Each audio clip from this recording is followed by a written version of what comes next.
मानवता है यहाँ कहाँ, अरे यह गूंगे पशुओं की जमात है, हाँ सज धज कर कहीं जा रही जिंदा लाशों की बारात है సార్ ఇప్పుడు మిమ్మల్ని హిందీ మ్యాన్ ఆఫ్ సౌత్ గా డిస్క్రైబ్ చేస్తారు కదా చాలా మంది. How did you navigate towards the Hindi language and వాళ్ళ ఎమోషన్ వైపు? మన వాళ్ళు రాసినటువంటి హిందీ సాహిత్యాన్ని వాళ్ళు చదవాలి అంటే ఉత్తర భారతదేశంలో హిందీ మాతృభాషను చదవాలంటే వాళ్ళ హిందూ చదవాలి. అక్కడ చాలా మంది రచయితలు ఉన్నారు కదా, మరి హిందీలో కవిత్వం చదవాల్సిన అలా లేదు, హిందీలో నవల చదవాల్సిన అలా లేదు. మరి ఎందుకు మన సాహిత్యాన్ని ఎందుకు చదవాలి? తెలుగు వారు రాసిన హిందీ సాహిత్యాన్ని వాళ్ళు ఎందుకు చదవాలి? ట్రాన్స్లేషన్ అనగానే రకరకాల రియాక్షన్స్ వస్తాయి జనరల్ గా పబ్లిక్ నుంచి, కానీ మీరు చేసిన వాటికి మాత్రం మీకు ఒక ప్రత్యేకమైన స్థానం వచ్చింది. ఎట్లాగా how did you manage to preserve the original emotion? అంటే అవసరానికి తగినటువంటి నాకు ఏ శక్తి ఉంది, నేను హిందీలో అధ్యయనం చేసి నోట్స్ రాసుకుని పుస్తకాలు రాసేటువంటి శక్తి నాకు. అది ఎంతవరకు రాయాలి, ఎంతవరకు అందించాలి అనేటువంటి ఒక బుద్ధి జ్ఞానం కూడా నాకు ఉన్నది. హిందీ సాహిత్య చరిత్ర నేను రాసిన పుస్తకానికి 29 పేజీలు ముందుమాట PV రాశాను. సమాజానికి ఎవ్రీ టైం బికాస్ ఇన్ఫ్లుయెన్స్ ఉంటుంది కదండి. రైటర్స్ అన్న వాళ్ళు ఏది రాసినా, సినిమా ఎవరు తీసినా, ఒక స్పీచ్ ఎవరిచ్చినా 10 మంది మీద ఇన్ఫ్లుయెన్స్ ఖచ్చితంగా ఉంటుంది. అలాగా ఒక పబ్లిక్ ప్లాట్ఫామ్ లోకి వస్తున్న ఏ మెసేజ్ అయినా దానికి ఒక బాధ్యత, సమాజం పట్ల ఒక బాధ్యత ఉండాల్సిన అవసరం ఉంది అని అంటారా, లేకపోతే అలాంటి? పంచకట్టులోన ప్రపంచాన మునగాడు, కండువా లేనిదే గడప దాటనివాడు, ఎవడయ్యే ఇంకెవడు మన తెలుగువాడు అన్నారు సినారే గారు. ఒక సినారే, ఒక నందమూరి తారక రామారావు గారు, ఒక అక్కినేని నాగేశ్వరరావు గారు, ఒక వైఎస్ఆర్ గారు, ఇలాంటి వాళ్ళు ఎంతమందో మహానుభావులు ప్రపంచ పటాన తెలుగువాడంటే ఇలా ఉంటాడు అని వాళ్ళ వేషభాషలతో ఒక చెదరని సంతకం చేశారని చెప్పొచ్చు. తెలుగు భాష అంటే పంచామృతం అంత పవిత్రమైంది, పంచదారంత తీయనైంది అని కూడా ప్రపంచానికి చాటారు. తెలుగుతనానికి అలాంటి ఇంకో సాక్షి సంతకం ఆచార్య యార్లగడ్డ లక్ష్మీప్రసాద్ గారు. నమస్కారం అండి. ఎలా ఉన్నారు సార్? ఎన్ని సంవత్సరాలు, దాదాపు 2 దశాబ్దాల నేను ఇక్కడికి వచ్చి US కి. మిమ్మల్ని చాలా సందర్భాల్లో, చాలా ఈవెంట్స్ లో నేను చూసాను. అట్లాగే ఉన్నారు మీరు. Very nice to see you. And ఇవాళ మా రేడియో సురభికి మీరు టైం ఇచ్చినందుకు చాలా చాలా సంతోషంగా ఉందండి. Thank you so much first of all. And మీ గురించి ఎంతో మంది, అఫ్ కోర్స్ మా మదర్ దగ్గర నుంచి, ఇంట్లో వాళ్ళ దగ్గర నుంచి, బయట కూడా నేను చాలా సందర్భాల్లో ఒక మాట చాలా కామన్ గా విన్నాను. అంటే తెలుగు భాషకి సంబంధించి పెద్దవాళ్ళ గురించిన ప్రస్తావన వచ్చిన ప్రతిసారి మీ మాట ఒక టాప్ లిస్ట్ లో విన్నాను నేను. మీకు మీరుగా ఆలోచించుకున్నప్పుడు, బికాజ్ మీరు యూ యాక్చువల్లీ రిప్రజెంట్ 2 లాంగ్వేజెస్. మనం యాజ్ వి కీప్ గోయింగ్ అదంతా కూడా మాట్లాడదాము. బట్ మీకు మీరుగా ఎప్పుడైనా మీరు కూర్చుని ఉన్నప్పుడు తెలుగు భాషకి మీకు ఉన్న అనుబంధం గురించి మీకు ఎలా అనిపిస్తుంది? అండ్ ఎంత దూరం మీరు ఈ ప్రయాణం చేశారని మీకు అనిపిస్తుంది? ప్రయాణం నాకు సాహిత్యం అంటే ఇష్టం. తెలుగు మన మాతృభాష. చిన్నప్పటి నుంచి చదువుకోవడం ప్రారంభించాము. మా నాన్నగారు చిన్నప్పటి నుంచి మాకు హిందీ నేర్పించారు. 14 సంవత్సరాల వయసు వచ్చేటప్పటికి మన దక్షిణ భారత హిందీ ప్రచార సభ రాష్ట్ర భాష ప్రవీణ అంటే అది BAతో సమానం. అప్పటికి అది నేను పాస్ అయ్యాను. దాంతో తెలుగు హిందీ సాహిత్యంతో పాటు సమయంగా సమానాంతరంగా తెలుగు సాహిత్యం ఎక్కువ. సో 2 సాహిత్యాలని చదువుకున్న తర్వాత అట్లా మా నాన్నగారు బేసిక్గా నన్ను ఇంజనీర్ చేద్దాం అనుకున్నారు. మనకు ఆ గొడవ లేదు పని. ఆయన ఏదో MPC చదవమంటే అక్కడి నుంచి కాలేజీకి వెళ్ళి BAలో ఇంగ్లీష్ లిటరేచర్, హిస్టరీ, పాలిటిక్స్ చేరి మళ్ళీ అక్కడి నుంచి పోనీ MA ఇంగ్లీష్ లిటరేచర్ చేయాలంటేనే ఒక హైదరాబాద్, విశాఖపట్నం పోయి ఆంధ్ర యూనివర్సిటీలో MA హిందీ లిటరేచర్ చేసాం. అంటే లిటరేచర్ మీద ప్రేమతో. సార్, ఒక పక్క భాషాభిమానం, ఇంకో పక్క మన మాతృభాష కాబట్టి ఒక చాలా డీప్ ఎమోషన్ ఉంటుంది ఎప్పటికీ మీకు కదా, ప్రతి తెలుగు వాళ్ళకి కూడా. అయితే మీకు సరస్వతి కటాక్షం కూడా ఉంది కాబట్టి మీరు 2 భాషల్లో చాలా రాశారు. అండ్ ఇందాక మీరు అన్నట్టుగా you have done extensive work in both languages. ఎప్పుడైనా ఏదైనా ఒక ఆలోచన వచ్చినప్పుడు, దాన్ని రిప్రజెంట్ చేయాలి, దాన్ని ఒక పుస్తకం కింద తీసుకురావాలి అన్న ఆలోచన వచ్చినప్పుడు, అది ఈ భాష అయితే, ఈ విషయం అయితే సరిగ్గా చెప్పగలను అని అనిపించిన సందర్భాలు ఉన్నాయా? బికాస్ యూ రిటన్ బయోగ్రఫీస్ అనుకోండి, అవి కాకుండా.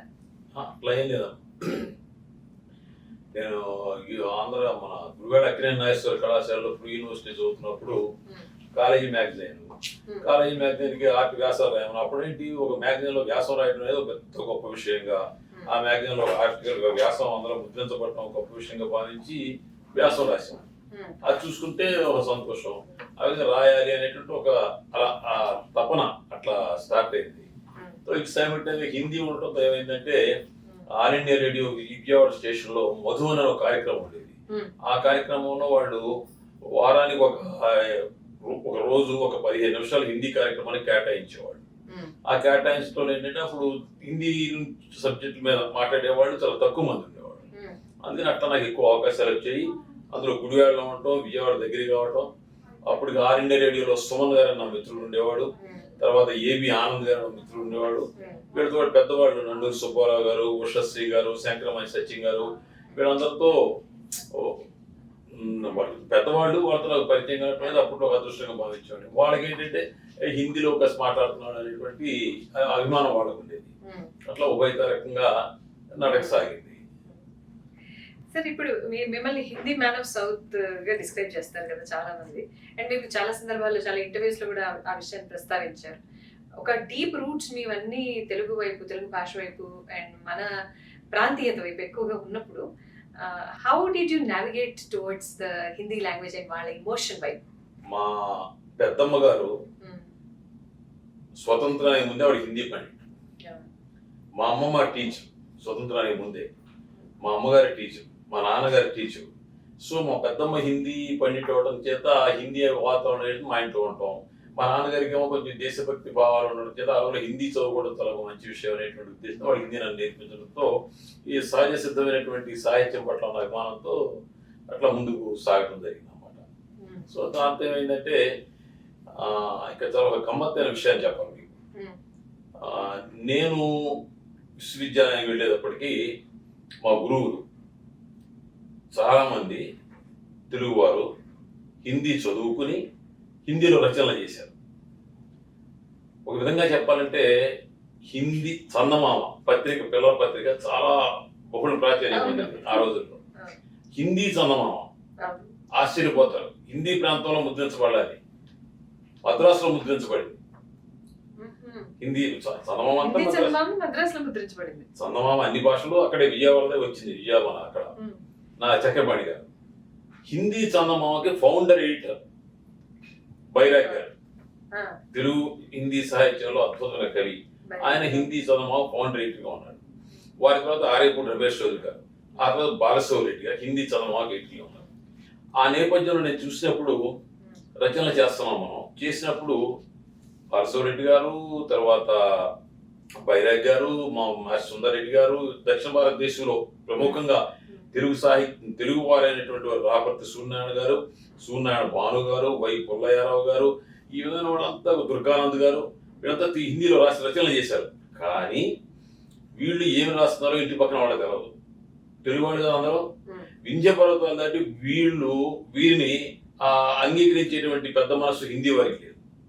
సో వీరి పరిస్థితి ఏంటి అంటే తెలుగు వారు అయ్యండి హిందీ అధ్యయనం చేసి హిందీలో రచనలు చేసినటువంటి వారి యొక్క పరిస్థితి ఏంటంటే మనకి రెంటికి జెండ రేవడం అనేటువంటి సాగుతుంది. దాని హిందీలో దోబికా కుత్తా నా ఖర్కా నా ఘాట్గా అంటారు. అప్పుడు నేను చూశాను ఏదో కొంప ముగిపోయింది, మన పరిస్థితి కూడా మన గురువుల పరిస్థితిలాగా అయిపోద్ది. కాబట్టి ఏం చెయ్యాలి అన్నప్పుడు ఎవరైనా సాహిత్యాన్ని ఎందుకు చదువుతారు? సాహిత్యం చాలా మంది రాస్తారు, పుస్తకాలు రాస్తారు, నవలు రాస్తారు, కథలు రాస్తారు. ఎవరైనా ఎందుకు చదువుతారు? దాని పట్ల వాళ్ళకి ఒక ఇంట్రెస్ట్, చదవాలి, ఒక కుతూహలం కలిగినప్పుడు. ఆ కుతూహలం కలిగితే కుతూహలం ఎందుకు కలుగుతుంది? ఒక అవసరం ఉంటే కలుగుతుంది.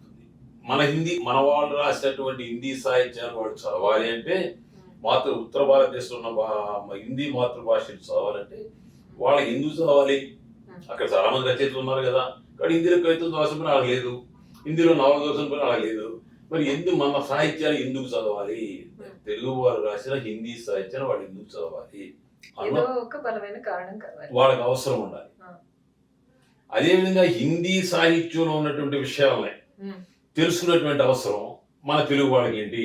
తెలుగులో చాలా మంది రచనలు చేస్తున్నారు, చాలా పుస్తకాలు వస్తాయి కదా.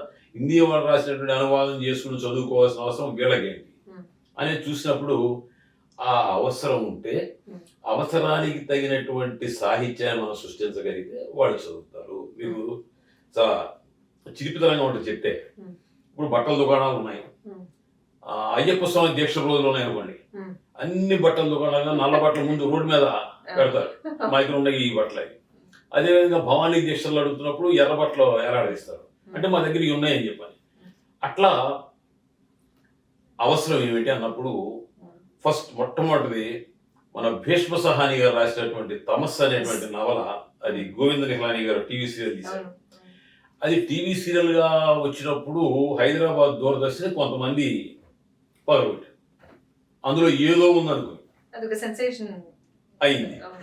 అప్పుడు అసలు ఈ తమస్సు అనే దాంట్లో ఏమిటి అనేటువంటి ఒక ప్రశ్న వచ్చినప్పుడు భీష్మ సహాని గారు ఢిల్లీలో ఉంటారు. ఆయన మన హిందీ డాక్టర్ బలరాజ్ సహాని గారి సోదరులు, ఆయన ఇంగ్లీష్ ప్రొఫెసర్.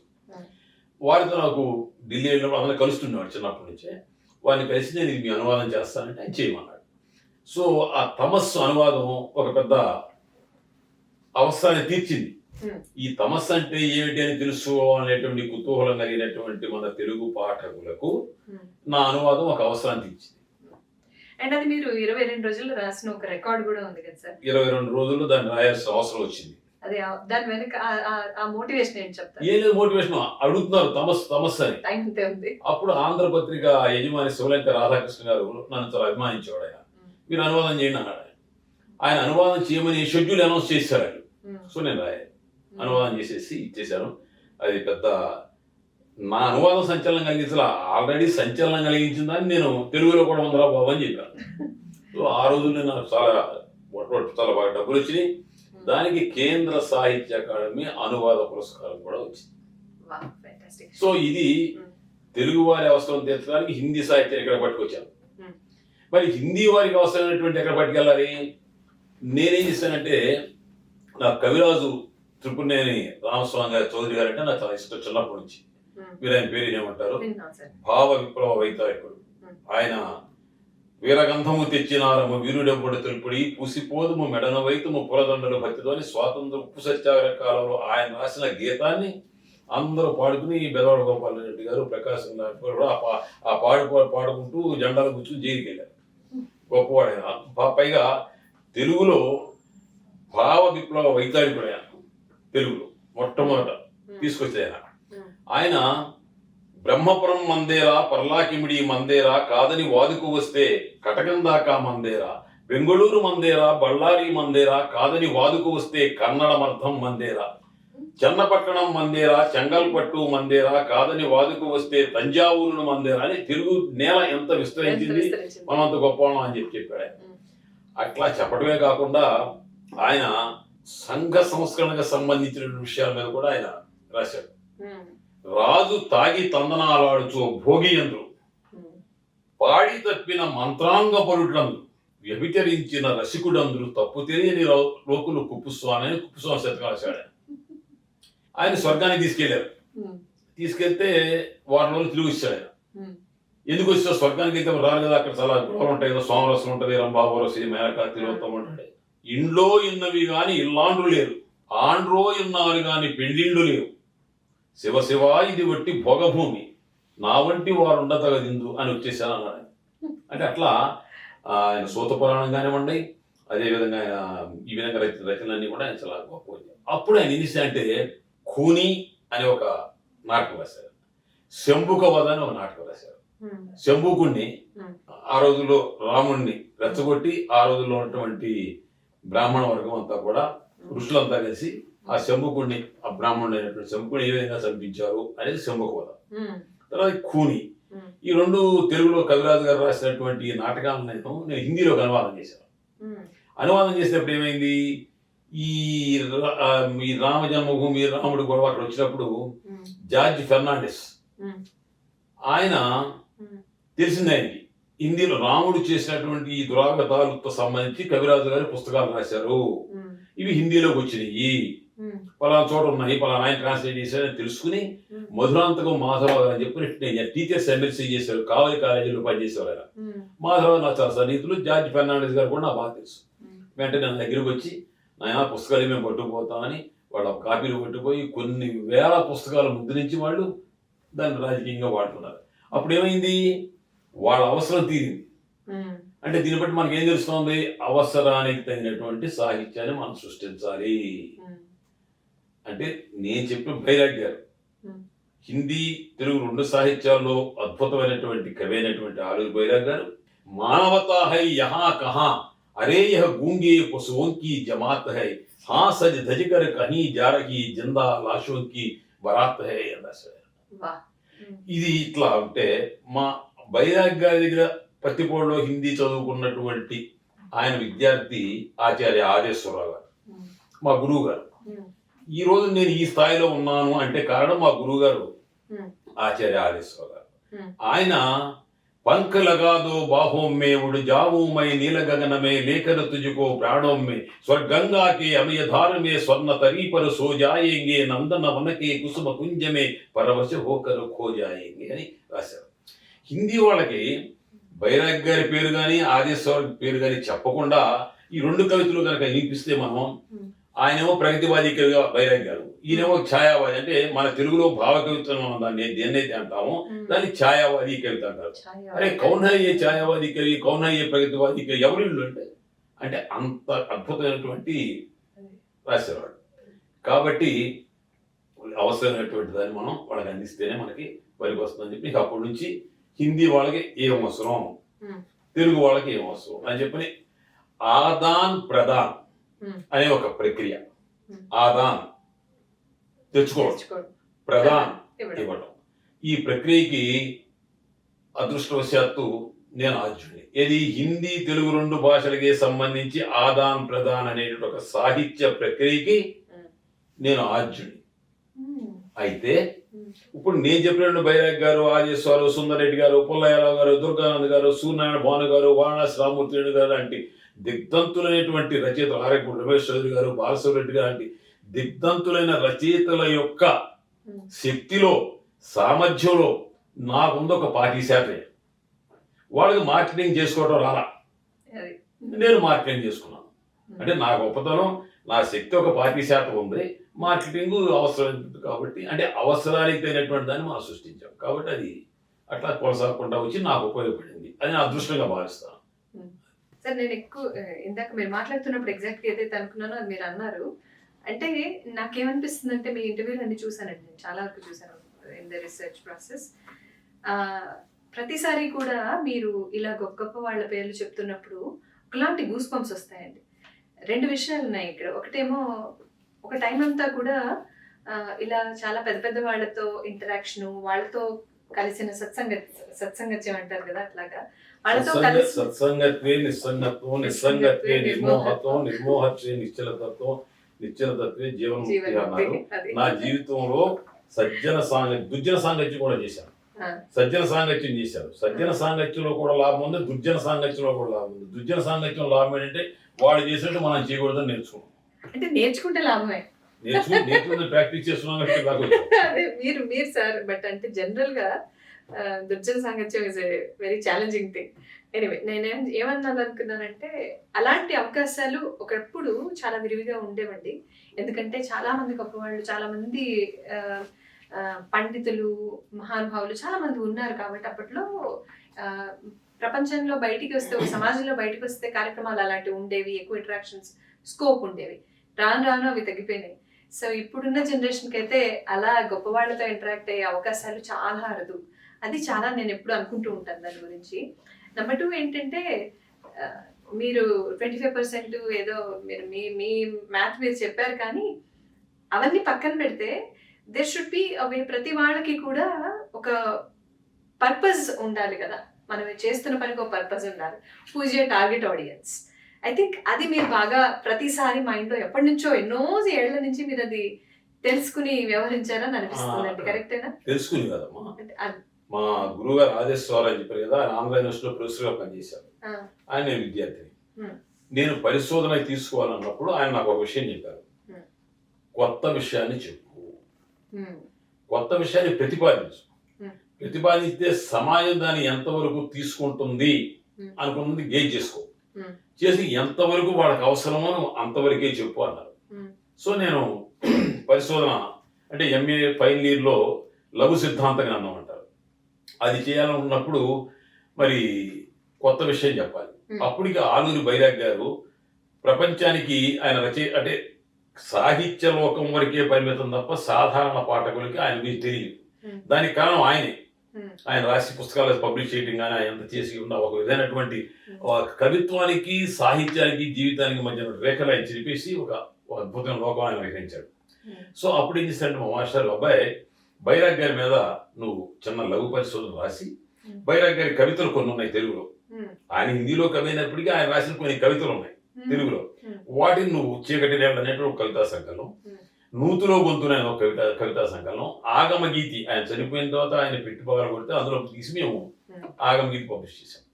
సో అప్పుడు ఏంటంటే ఈ కొన్ని కవితలు సెలెక్ట్ చేసి తెలుగుకి ఆధునిక కవి బైరాగ్ అని రాసి, అప్పుడు ఏమైంది, బైరాగ్ గారు అప్పటికే హిందీ లోకంలో ప్రసిద్ధులు, ప్రత్యేకంగా తెలుసు వాళ్ళకి. సో ఎప్పుడైతే ఆయన నుంచి మళ్ళీ కొత్త పుస్తకం వచ్చిందో మళ్ళీ దాన్ని ఆదరించారు. ఇక నా ఎంఏ అయిపోయిన తర్వాత పిహెచ్డీ చేయాలన్నప్పుడు మళ్ళీ సాధారణంగా అంటే నేను ఎవరిని తప్పుపట్టడం, ఎంత త్వరగా ఒక మంచి సిద్ధాంత వ్యాసం రాసేసి ఒక పిహెచ్డీ చేసుకుందాం అనుకుంటారు తప్ప దీన్ని నిజంగా తవ్వి తీసి కష్టాలు పడి అనుకోరు, ఎక్కువగా అనుకోరు. సో నేను కొత్త చెప్పాలి అనుకున్నప్పుడు ఏమవుతుందంటే, తెలుగు వాళ్ళు ఇందాక మీతో నేను చెప్పినట్టు చాలా మంది హిందీ అనేది హిందీలో రచనలు చేశారు. మరి ఈ రచనలు చేసినట్టు ఒక చోట పోగు వేసి వీరి గురించి రాయాలి కదా. అందుకని నేనేం చేశాను, హిందీ కవితకు ఆంధ్రోంకి దేన్ అంటే contribution of Andhras to Hindi poetry. దీనివల్ల ఏం లాభం జరిగింది, నేను మొట్టమొదటి వాడిని అయ్యాను. దీనికి ఇందులో మొట్టమొదటి 2 చాప్టర్లు ఏమవుతాయి, తెలుగు వారు అసలు హిందీ ఎందుకు చదువుకున్నారు, ఒకటి. 2 హిందీ చదువుకొని హిందీలో రచనలు ఎందుకు చేశారు అనే 2 చాప్టర్లు వచ్చేస్తే నేను చేశాను కాంట్రిబ్యూషన్ ఆఫ్ హిందీ పొయిటరీ వరకే పరిమితం చేశాను. నా థీసిస్ అయిపోయిన తర్వాత ఇంకా చాలా మంది ఏం చేసుకోవచ్చు, contribution of Andhras to Hindi novel, contribution of Andhras to Hindi poetry, sorry Hindi criticism, contribution Hindi అంటే నేను ఏమవుతాను, ఆర్జున్ నుంచి నన్ను అనుసరించి అంతా నడవాలి. సో అట్లా అది కూడా ఒక విధంగా నాకు ముందే అనుకున్నారు మీరు మైండ్ లో, ఎందుకంటే ఎంత సరిగా. సో ఏమైనప్పుడు మనం ప్రతివాడు మనకు చూడాలి చచ్చినట్టు. ఇప్పుడు తెలుగు వారికి సంబంధించినటువంటి హిందీ సాహిత్యం అని అంటే లక్ష్మీప్రసాద్ ఎక్కడ ఉన్నాడని చెప్పి ఉత్తర భారతంలో నన్ను ఎత్తుక్కోవాలి. అందుచేత హిందీ మ్యాన్ ఫ్రమ్ సౌత్ అయితే నాకు గొప్పతనం కావచ్చు. అంటే అది మార్కెట్లో దొరికే నేను అలాగే ఇది నేను తెలుసుకున్నాను మా గురువులు చూసి. మా గురువులు ఎక్కడ మార్కెటింగ్ చేసుకోవడంలో విఫలం అయ్యారో అక్కడ నేను సక్సెస్ అయిన వాళ్ళని చూసి, అది అంతే నిజాయితీ కదా, దీంట్లో మొహటం లేదు. మీరు చాలా సందర్భాల్లో ఇలా చాలా నిర్మమాటంగా చాలా విషయాలు చెప్పారు సార్, చాలా ఆసక్తిగా విని. ఇంకొక విషయం ఇక్కడ, ఇప్పుడు ట్రాన్స్లేషన్ అనగానే రకరకాల రియాక్షన్స్ వస్తాయి జనరల్ గా పబ్లిక్ నుంచి, కానీ మీరు చేసిన వాటికి మాత్రం మీకు ఒక ప్రత్యేకమైన స్థానం వచ్చింది. ఎట్లాగా, how did you manage to preserve the original emotion? కాదు, బేసిక్ పాయింట్ అవసరం. ఇప్పుడు లేటెస్ట్ మీకు అవసరం చెప్తాను మీకు. నాకు హిల్లరీ క్లింటన్ అంటే నాకు అభిమానం. ఆవిడ అధ్యక్ష స్థానాన్ని పోటీ చేసినప్పుడు ఆవిడ ఓడిపోయింది. చెదిరిన శ్వేత సౌధ స్వప్నం హిల్లరీ క్లింటన్ అని బుక్ రాశారు తెలుగులో. అప్పుడు మన తెలుగు వాళ్ళంతా హిల్లరీ క్లింటన్ పట్ల కొంత ఆకర్షణ చూపించారు చాలా మంది మన తెలుగు వాళ్ళు. ఆ పుస్తకం కొనుక్కున్నారు తెచ్చండి. అదేవిధంగా అసాధ్యుడు అనితర సాధ్యుడు అమెరికా అధ్యక్షుడు డొనాల్డ్ ట్రంప్ అని అప్పుడే పుస్తకం రాశారు 10 సంవత్సరాల క్రితమే. అప్పుడు ట్రంప్ ఎవరు అని చెప్పి చదువుకున్నాను. అంటే తెలుసుకోవాలి అని కుతూహలం ఉన్న వాళ్ళకి తీసుకెళ్ళి అందించాను. తర్వాత కమలా హ్యారిస్ ఆవిడ అధ్యక్షులు అయిపోయింది అన్నారు. సో అన్ని అప్పుడంతా స్టడీ చేసి కొన్ని పుస్తకాలు తెప్పించి ఆవిడ అక్కడ లోక్ స్పీకర్ గా కూడా పనిచేసి లెవెల్స్కి ఆవిడ అవన్నీ పోయి చేసి లిటరేచర్ అంతా కొనుక్కుని దాని మీద నోట్స్ రాసుకుని ధీర సమరశీల ధీర వీర వనిత కమలా హ్యారిస్ అని బుక్ రాశాను. మళ్ళీ గెలిచారు కదా, మళ్ళీ 12 సంవత్సరాలు 10 సంవత్సరాల తర్వాత గెలిచిన డొనాల్డ్ ట్రంప్ అని మళ్ళీ బుక్ రాశారు. అంటే ఇది అవసరం అక్కడ ఫీల్ అవుతారు. ఎట్లా గెలిచాడు మళ్ళీ ఓడిపోయాడు మళ్ళీ అట్లా గెలిచాడు ఏం జరిగింది మధ్యలో అనేది. అంటే ప్రపంచం అంతా మన తెలుగు వాళ్ళు తెలుసుకోవాలనుకునేటువంటి వాళ్ళకి అందుబాటులో మన సామగ్రిని తీసుకెళ్ళి మనం అందించాం అన్నమాట. అదేవిధంగా మన అటల్ బిహారీ వాజ్పేయి గారి గురించి, అద్వానీ గారి గురించి, నరేంద్ర మోడీ గారి గురించి, అదేవిధంగా లోక్ నాయక్ జయప్రకాష్ నారాయణ గారి గురించి, ఆచార్య జేపీ కృపలాని గారి గురించి, తర్వాత మన లోహియా గారి గురించి, సమాజవాద నాయకత్వం అదొక పుస్తకం రాశారు. నాయకత్వం ఏమైనా అద్వానీ గారి గురించి, వాజ్పేయి గురించి, మోడీ గారి మళ్ళీ ఇంకో పుస్తకం రాశారు. అంటే అవసరానికి తగినటువంటి నాకు ఏ శక్తి ఉంది, నేను హిందీలో అధ్యయనం చేసి నోట్స్ రాసుకుని పుస్తకాలు రాసేటువంటి శక్తి నాకు ఉంది. అది ఎంతవరకు రాయాలి, ఎంతవరకు అందించాలి అనేటువంటి ఒక బుద్ధి జ్ఞానం కూడా నాకు ఉన్నాయి. అదేవిధంగా తెలుగు వారికి సంబంధించి మన హిందీ వాళ్ళకి ఎంత ప్రొజెక్ట్ చేయాలి అనేటువంటిది కూడా మళ్ళీ ఆ హిందీ వాళ్ళకి కూడా పుస్తకాలు రాసి తీసుకెళ్ళి అందించాం అనమాట. మీకు అభ్యంతరం లేకపోతే ఒక మాట చెప్తాను.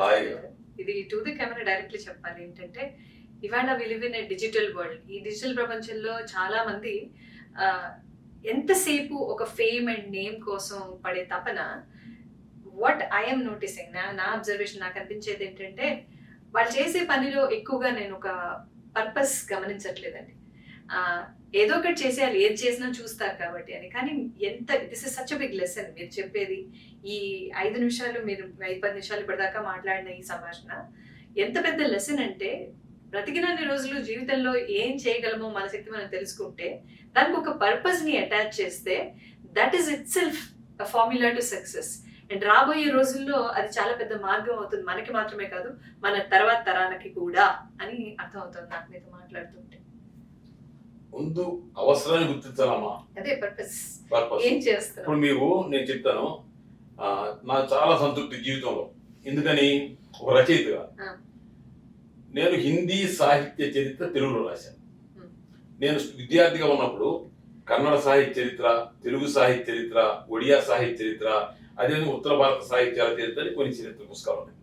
ఇవన్నీ ఉన్న నేను ప్రీ యూనివర్సిటీ చదువుతున్నప్పుడు గోపరాజు సాంబశివరావు గారు అని చెప్పని మన ప్రసిద్ధ నాస్తిక ఉద్యమ నాయకుడు గోపరాజు రామచంద్రరావు గోర గారి తమ్ముడు గోపరాజు సాంబశివరావు గారు. ఆయన మా గుడివాడ కాలేజీలో హిందీ హెడ్ ఆఫ్ డిపార్ట్మెంట్ గా, ఇంగ్లీష్ హెడ్ ఆఫ్ డిపార్ట్మెంట్ గా పనిచేశారు. ఆయన నా డైరెక్ట్ టీచర్. ఆయన ఆ రోజుల్లోనే 1969లోనే ఆయన ఆంగ్ల సాహిత్య చరిత్ర అని చెప్పి 1000 పేజీల పుస్తకం రాశారు. History of English literature Telugu. నా మైండ్ లో మరి ఇంగ్లీష్ లిటరేచర్ తెలుగులో ఉన్నప్పుడు మన హిందీ సాహిత్యం ఎందుకు రాయకూడదు అని చెప్పి ఆలోచిస్తా నేను ఎంఏ ఫైనల్ ఇయర్ అయిపోయిన తర్వాత అప్పటికి నేను కూడా నోట్స్ రాసుకుని అప్పుడు 3 సంవత్సరాలు లైలా కాలేజీలో పనిచేశాను. చక్కగా హిందీ సాహిత్య చరిత్ర రాసి దగ్గర 250 పేజీలు రాశాను. ఈ రాసిన తర్వాత 1985లో నేను ఆంధ్ర యూనివర్సిటీలో టీచ్ చేయడానికి అక్కడ సెలెక్ట్ అయ్యాను. అక్కడ నేను హిందీ సాహిత్య చరిత్ర టీచ్ చేయాల్సి వచ్చింది సబ్జెక్ట్. అప్పుడు చూస్తే లేటెస్ట్ గా ఉన్నటువంటి సాహిత్య చరిత్రలో వచ్చిన మార్పులు చూస్తే నేను రాసింది చాలా పొరపాటు అని నాకు తెలిసింది. అంటే పొరపాటు అంటే నేను అప్పుడు నాకు అందుబాటులో ఉన్న చూసి రాశాను తప్ప ఈ రోజు మన అందుబాటుకు మారిపోయినటువంటి ట్రెండ్స్ అన్ని నేను రాయలేదు అనేది అప్పుడు నాకు కళ్ళు తెలుసుకుని ఆ 250 పేజీలు నేను ఇచ్చేసి మళ్ళీ హిందీ సాహిత్య చరిత్ర రాశాను కొత్తగా. రాస్తే ఆంధ్రపత్రికలో ఆ ప్రతి ఆదివారం మన శివరంగ రాధాకృష్ణ సీరియల్ చేశారు. ఆ పుస్తకం రాసిన తర్వాత నేను పార్లమెంట్కి వెళ్ళేటప్పుడు 1996లో ఆ పుస్తకం కంప్లీట్ చేసేసి దాన్ని పుస్తకంలో తీసుకొద్దామని పివి నరసింహారావు గారు ఢిల్లీలోకి వేసి ఆయనకి ఇచ్చాను ఆ పుస్తకం. ఇదేంటంటే హిందీ సాహిత్య తెలుగులో లేపాటు ఏంటంటే ఉందండి అన్నాడు ఆయన. లేదండి అన్న. అరే లేపాటు ఉందండి అన్నాడు ఆయన. లేదు మీరు చూడండి సార్, మీరు నేను ఇచ్చారా మీ దగ్గర పెట్టుకోండి, మీరు ఉందంటే చూడండి, లేదంటే నాకు ముందు మాట రాయండి అన్నాను. ఖచ్చితంగా వారం రోజుల తర్వాత ఆయన మళ్ళీ నాకు కృష్ణారావు గారు అని ఇప్పుడు ఆంధ్రజ్యోతికి అసోసియేట్ ఎడిటర్ నన్ను పివినెస్వరావు పరిచయం చేసిన ఆయన. అంటే పివినెస్వరావు నాకు తెలుసు, నేనెవరో పివినెస్వరావు తెలుసు, కానీ మమ్మల్ని ఇద్దరిని కలిపింది మా కృష్ణారావు గారు. ఆయన తీసుకెళ్తే ఆ కృష్ణారావు ఫోన్ అర్జెంట్గా లక్ష్మీప్రసాద్ రామం అంటే మేము మళ్ళీ ఆయన తీసుకుని ఇద్దరు వెళ్ళాం. అరే లేదండి ఇది అన్నాడు, తెలుగులో లేదండి అన్నాడు అని ఆయన అన్నాడు మాట అన్నాడు. నేను అన్ని సాహిత్య రాయించాను, సాహిత్య అకాడమీ ద్వారా చేయించాను కదా, హిందీ నేను చదువుకున్నాను కదా, లేకుండా ఉందలే అనుకున్నాను. లేదండి మీరు చాలా గొప్ప లోటును భర్తీ చేశారు మీరు అన్నారు. ముందు మాట ఆయన తప్పకుండా రాస్తాను మీరు చెప్తున్నాను. 29 పేజీల ముందు మాట రాశారు. ఎవరన్నా ముందు మాట రాయమంటే మొహమాటానికి 2 పేజీలు 3 పేజీలు రాస్తారు. మరీ ఇక లేదంటే ఏదో 4 వస్తే పేజీ రాసి పడేస్తారు ఆశ్చర్యం. 29 పేజీల ముందు మాట రాశాడు. హిందీ సాహిత్య చరిత్ర నేను రాసిన పుస్తకానికి 29 పేజీల ముందు మాట పివి నరసింహారావు రాశాను. నేను ఆయన్ని ఈ పుస్తకాన్ని మీరే ఆవిష్కరించాలని అన్నాను. అప్పటికే నేను యయాతి తెలుగులో ట్రాన్స్లేట్ చేశాను సాహిత్య అకాడమీ దీని మీద. అది సాహిత్య అకాడమీ పబ్లిష్ చేశారు. అది ఢిల్లీలో పివి నరసింహారావు సి నారాయణ గారు ఢిల్లీలో రిలీజ్ చేశారు ఆ బుక్. సో ఆ నేపథ్యంలో నేనేమన్నా అంటే ఈ పుస్తకాన్ని కూడా ఢిల్లీలో మీరే ఆవిష్కరించండి అన్నాను. ఎంత మంచి పని మీరు చేస్తే ఢిల్లీలో చెప్తే ప్రయోజనం ఏంటి, నేను అక్కడికి వచ్చి చెప్తాను, విశాఖపట్నం వచ్చి చెప్తాను అని చెప్పని ఆయన విశాఖపట్నం వచ్చి ఆంధ్ర యూనివర్సిటీ అసెంబ్లీ హాల్లో నారాయణ రెడ్డి గారు, మాలతీ చందూరు గారు సమక్షంలో ఆయన ఆ పుస్తకాన్ని ఆవిష్కరించి 1:10 ప్రసంగం చేసి లక్ష్మీప్రసాద్ గారు చేసిన హిందీ సాహిత్య రచన మించిన దేశ సేవ లేదని 3 సార్లు అన్నాడు. ఎవ్రీథింగ్ ఇది రికార్డెడ్, అంత దొరుకుతున్నప్పుడు మనకు అంత దొరుకుతాయని. సో ఇంకా అంతకంటే ఏం కావాలి జీవితానికి. ఇప్పుడు చాలా ఒక గొప్ప విషయం ఏంటంటే ప్రతి ఒక్కరు మనం అందరూ పోతారు, మనం ఒక్కడే ఉంటాం అనుకుంటాం, మనం కూడా పోతామని వేదార్థం. ఇది అనుకో, మనం పోతాం, పోయేలో మనకి ఎంత టైం ఉంది, ఈ టైంలో మనం ఏం చేయాలి, మనం పోయిన తర్వాత బతికేదానికి ఏమైనా ఉంటే అక్కడక్కడ చూసుకోవాలని చెప్పని చేయాలి. సో ఆ హిందీ సాహిత్య చరిత్ర చచ్చినట్టు తెలుగులో చదువుకోవాలంటే ఇంకెవడో రాయుడు చచ్చినట్టు నా పుస్తకం చదువుకోవాల్సిందే, చాలా మధురం అయిందండి. ఈ నేపథ్యం జరుగుతూ ఉంటే అమితాబ్ బచ్చన్ గారు నటుడు కాకముందే, అంటే నాకు 14-15 సంవత్సరాల వయసులోనే నేను హిందీ రాష్ట్ర భాషా ప్రవీణ చదువుకున్నానని చెప్పాను కదా. మా గురుగారు కొచ్చెర్లకోట వెంకట సుబ్బారావు గారు గురుగారు, మా హిందీ టీచరు, బండ్లమూడి ఆంజనేయులు గారు అని చెప్పి ఇంకో గురుగారు, వీళ్ళ ద్వారా నాకు తెలుగు హిందీ సాహిత్యం కవిత్వాల పట్ల ప్రేమ పెరిగింది. ఇలా చదువుకుంటే ఇలా ఇంటా ఉండేవాడిని. అప్పుడు హింద్ పాకెట్ బుక్స్ అని ఉండేది ఢిల్లీలో. వాళ్ళు ఏం చేశారంటే ఒక కవుల గురించి పాకెట్ బుక్స్ చిన్న పుస్తకం ₹1 ఇస్తారు. అందులో లోకప్రియ కవి దినకర్, లోకప్రియ కవి మైథిలి రణగుప్త, లోకప్రియ లేఖక్ ప్రేమ్చంద్, లోకప్రియ కవి బచ్చన్ అని చెప్పిన పుస్తకం వేశాను. నేను ఆ బచ్చన్ గారిని మధుశాల, మధుబాల, మధుకళ రాశాను. బచ్చన్ గారు హిందీలో హాలావాద్ అంటే ఛాయావాదం, ప్రగతివాదం, ప్రయోగవాదం అనేటువంటి వాదాల్లో ఈ హాలావాదం అనేటువంటి యుగానికి ఆయన ప్రవర్తకుడిగా వచ్చాడు హరివంశరాయ్ బచ్చన్ గారు. మధుశాల, మధుబాల, మధుకళ సతలనేది రాశారు ఆయన. అందులో మధుశాలలో మిట్టీ కా తన మస్తీ కా మన క్షణభర పరిచయ మేరా జీవన్ అని చెప్తాడు. జగడాతే హై మందిర్ మస్జిద్ మేలు కరాతి మేరీ మధుశాల అంటాడు. నువ్వు దేవాలయానికి వెళ్ళి ఆడి హిందూ ముస్లిం కొట్టుకుంటారు, బార్లోకి వెళ్ళి కూర్చొని హ్యాపీగా తాగేస్తారు అని చెప్పి. దినికా హోలీ, రాత్ దివాళీ, రోజు మనాతి మేరీ మధుశాల. మీరు హోలీ పండుగ పగలు చేసుకుంటారు, దీపావళి రాత్రి చేసుకుంటారు, సంవత్సరానికి ఒకసారి. దినికా హోలీ, రాత్ దివాళీ, రోజు మనాతి మేరీ మధుశాల అని చెప్పని రాశారు. ఇంకా గొప్పగా రాశాడు ఆయన. విచిత్రమైన విషయం ఏంటంటే హాలావాద యుగ ప్రవర్తకుడైనటువంటి హరివంశరాయ్ బచ్చన్ గారు ఈ రోజున మధు టేస్ట్ చేయరా, అది గొప్ప విషయం. లలాయిత అధరోంశ హర్ష వికంపిత కరసే జిసనే హాన చువా మధుకా ప్యాల. అంటే ఈ తాగడానికి వెళ్ళి కూర్చున్న వాళ్ళకి ఆ గ్లాసులో ఆ మందు పోసుకున్న ఆ గ్లాస్ చూస్తే వీళ్ళకి చేతులు వణుకుతాయి. ఎందుకని? రోగంతో కాదు, ఆనందంతో. హర్ష వికంపిత కరసే జిసనే హాన చువా మధుకా ప్యాల, లలాయిత అధరోంసే జిసనే హాయ నవీ చూతి మధుకా ప్యాల. అలా ఆ గ్లాసు పుచ్చుకుని నోరూరుతున్నటువంటి దాంతో తాడు. హాత్ పకడ్ లజ్జిత సాకి కో జిసనే పాస నహీ ఖీంచా వ్యర్థ సూకి డాలి జీవన్ హై ఉస్కా అంటాడు. అంటే ఇప్పుడు మీకు ఇక్కడ బారులో లేడీస్ సర్వ్ చేస్తారు, ఇక్కడ మనకు అక్కడ లేదు మగవాళ్ళు. ఎప్పుడు మాకు కూడా వచ్చేసిన మనకు కూడా. కానీ సాకి బాల అనేవాడు, ఆ సర్వ్ చేసేటువంటి వాళ్ళని లేడీస్ని సాకి బాల అనేవాడు. ఇది ఇలా మందు తాగుతా టేబుల్ చుట్టూ కూర్చుని ఆ మందు పోస్తున్నటువంటి అలవోకగా ఉన్నటువంటి ఆ సాకి బాలను ఎవడైతే హాత్ పకడ్ లజ్జిత సాకీకో దిశనే పాస నహీ కీంచా వ్యర్థ సూకి ఢాలి జీవన్ ఇట్లా చేశారు. అప్పుడు హరివంశరాయ్ బచ్చన్ గారు ఆయన ఆత్మకథ 4 వాల్యూమ్స్ రాశారు, ఆయన ఆత్మకథ. అప్పుడు చూశాను, చదివాను తెలుగులో అనువాదం చేశాను. చేసి చేయడానికి ముందు హరివంశరాయ్ బచ్చన్ గారికి, అంటే నేను అప్పుడు ఉత్తరప్రదేశ్ గారు, ఇది అమితాబ్ బచ్చన్ గారు నటుడు కాకముందు హరివంశరాయ్ బచ్చన్ గారితో ఉత్తర ప్రత్యుత్తరాలు చేశాను ఆ లెటర్స్ ఉన్నాయి. అంటే ఎవడో విశాఖపట్నం నుంచి వీడెవడో విజయవాడ నుంచి ఎవడో కుర్రాడు కార్టూన్ రాస్తాడు హిందీలో అని చెప్పని అప్పుడు కదా ఎంత గొప్ప కవితైనా నేను అభిమాని మహాప్రభు అని ఎన్ని కోట్ చేస్తుంటే ఓహో ఉన్నానా అని చెప్పని అనిపిస్తుంది కదా కొంచెం ఇక్కడ చిన్న. సో అది దృష్టిలో పెట్టుకుని నేను హరివంశరాయ్ బచ్చన్ గారికి లెటర్ రాశాను 1998లో. రాస్తే రిప్లై రాలా.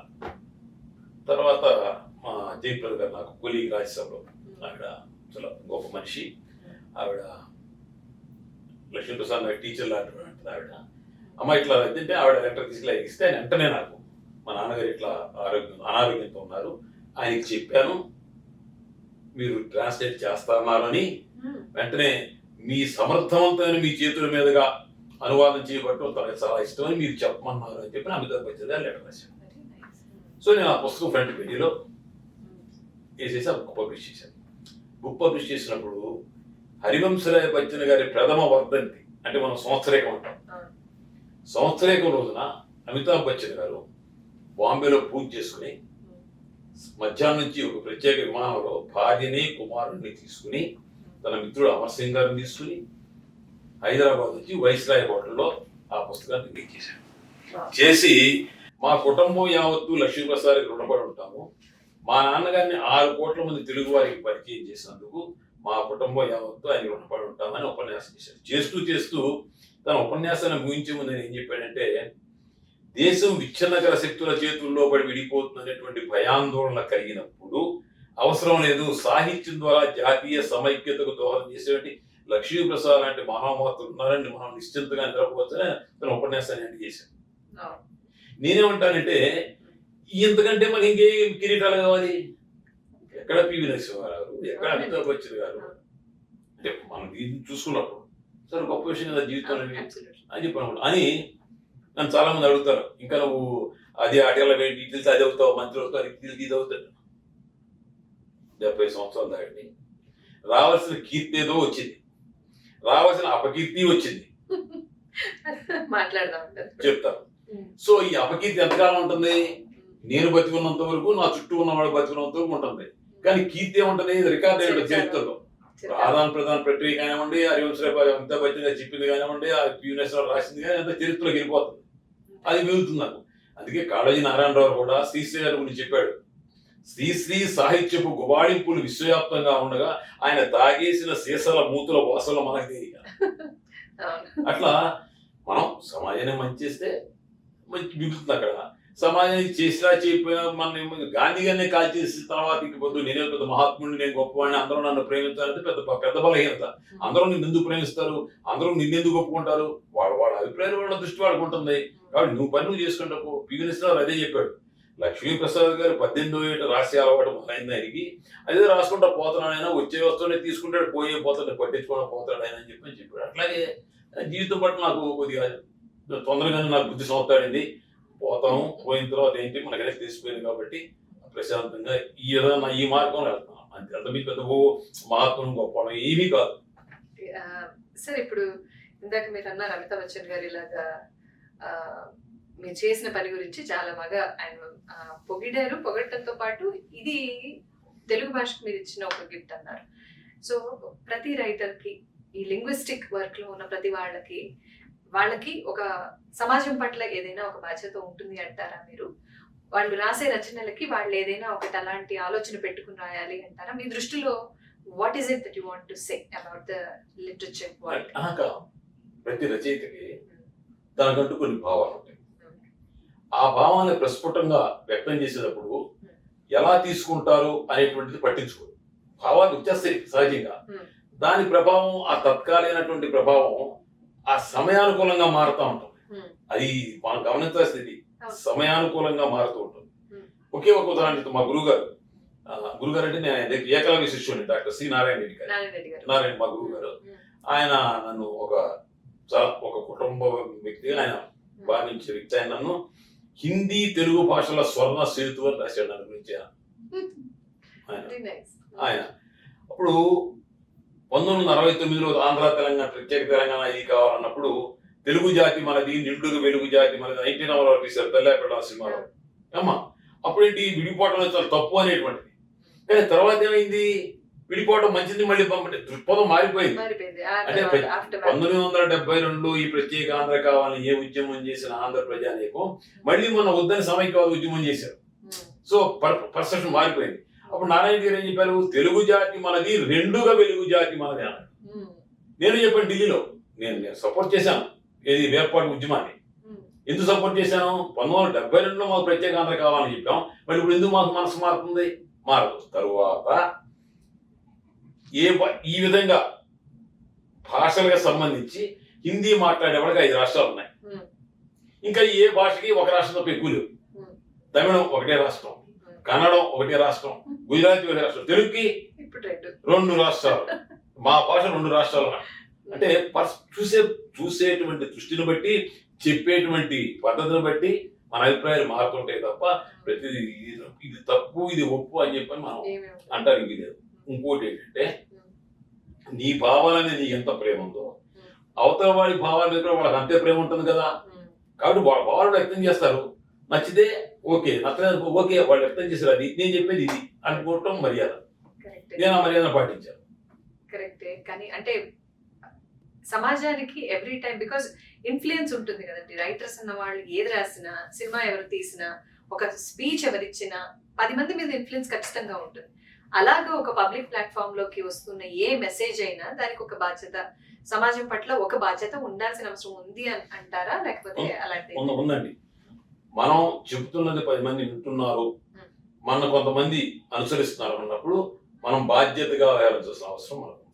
అది లేకపోతే తప్పు సమాజం పట్ల తెలిసి చేసిన తప్పు అవుతుంది. తెలియకొని జరుగుతుంది, తెలిసి మనం చేయకూడదు. సో మీరు you wore so many hats అండి. మీరు ఒక ఇటుపక్క లిటరేచర్ వైపు you have done so much extensive work and అటు మీరు పొలిటికల్ గా కూడా యూ హ్యావ్ ఎక్స్టెన్సివ్ ఎక్స్పీరియన్స్.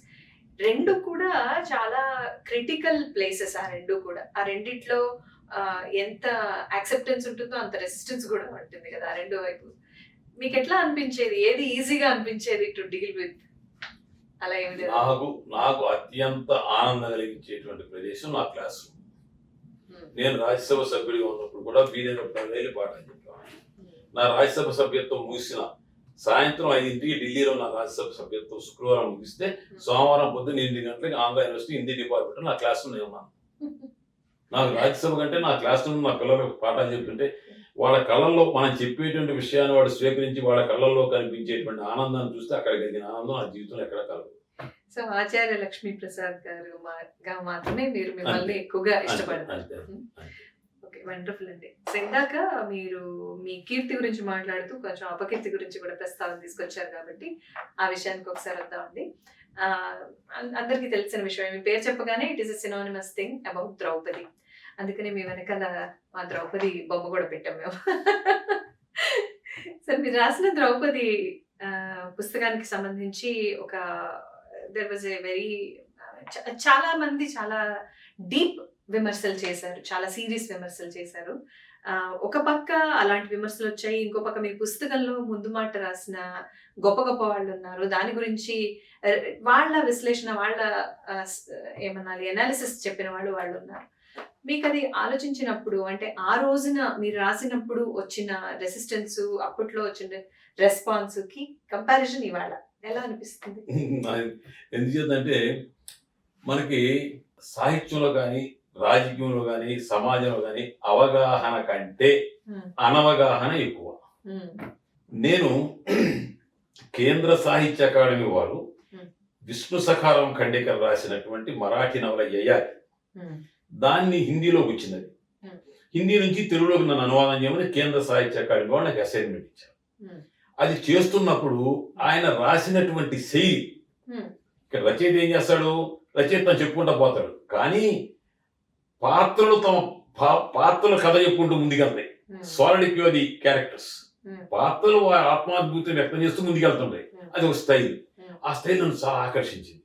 ఆకర్షించినప్పుడు ఈ శైలిని ఉపయోగించి మనం ఎవరి గురించి రాస్తే బాగుంటుంది అనేటువంటిది, ద్రౌపది గురించి రాస్తే బాగుంటుంది అనేటువంటిది నాకు ద్రౌపది, సత్యభామ, యశోధర, కైకేయి, ఈ అపప్రదకి గురైనటువంటి నారీమణుల పట్ల నాకు చాలా గౌరవం. అంటే లిటరేచర్ చదువుకోవటం వల్ల ద్రౌపది ఆ రోజున అక్కడ వేసిన ప్రశ్న, నన్నోడి నన్నోడినా ప్రశ్న ఈ రోజుకి సమాధానం లేదు. సో అప్పుడు నేను ఏం చేశానంటే ద్రౌపది గురించి రాద్దామని చెప్పని 174 పుస్తకాలు రిఫర్ చేశాను. నోట్స్ రాసుకున్న తర్వాత అది రాశాను. రాసిన తర్వాత ఏం చేశాను, ఎవ్రీథింగ్ ఇస్ రికార్డెడ్, అన్ని కూడా ఉన్నాయి, సాక్ష్యాధారాలు ఉన్నాయి. ఆ నవల రాసి నేను ఏం చేశానంటే గుడివాడ, విజయవాడ, ఉమ్, రాజమండ్రి, ఉమ్, విశాఖపట్నం, ఉమ్, హైదరాబాదు, ఢిల్లీ. ఉమ్, ఈ 6 నగరాల్లో కొంతమందిని క్రాస్ సెక్షన్ గా ఉన్నటువంటి 30-40 మందిని పిలిచి ఈ నవల్లోని భాగాలు చదివినిపించి పక్క టేబుల్ మీద 174 పుస్తకాలు పెట్టారు. ఉమ్, ఉమ్, వీటన్నిటి నేను సోర్స్ తీసుకున్నాను. నా నా యాంగిల్లో ఇది రాసుకుంటూ వచ్చాను. ఉమ్, దాని ప్రయత్నం అందరికీ చెప్పాను. ఉమ్, జరిగిన తర్వాత ఆంధ్రజ్యోతిలో శ్రీరామచంద్రమూర్తి గారు ఎడిటర్గా ఉన్నారు. దాన్ని సీరియల్గా చేశారు. ఉమ్, సీరియల్గా వస్తున్నప్పుడు 1-2 లెటర్స్ వస్తే కూడా నథింగ్ మీద పక్కన పారేసి కంటిన్యూస్ ప్రమాణంగా వచ్చేసింది. ఉమ్, పుస్తకం ప్రింట్ అయింది. ఉమ్, 2వ ముద్రణ అయిపోయింది. ఉమ్, దీనికి కేంద్ర సాహిత్య అకాడమీ అవార్డు వచ్చింది. ఉమ్, అప్పుడు గొడవ మొదలైంది. ఉమ్. అంటే ఇది నంబర్ ఏం చెప్తే కానీ యథార్థ ఇది చరిత్ర. అవునండి, తెలుసు అది.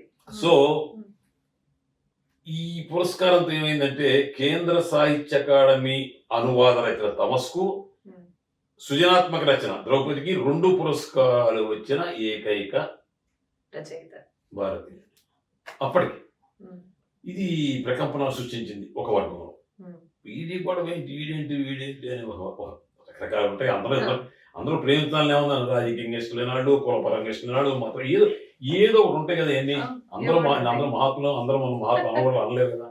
సో అప్పుడు కొంచెం గందరగోళం సృష్టించారు. వాళ్ళు ఎందుకు సృష్టించారో నాకు తెలుసు. 3 రోజులు నేను మాట్లాడాను.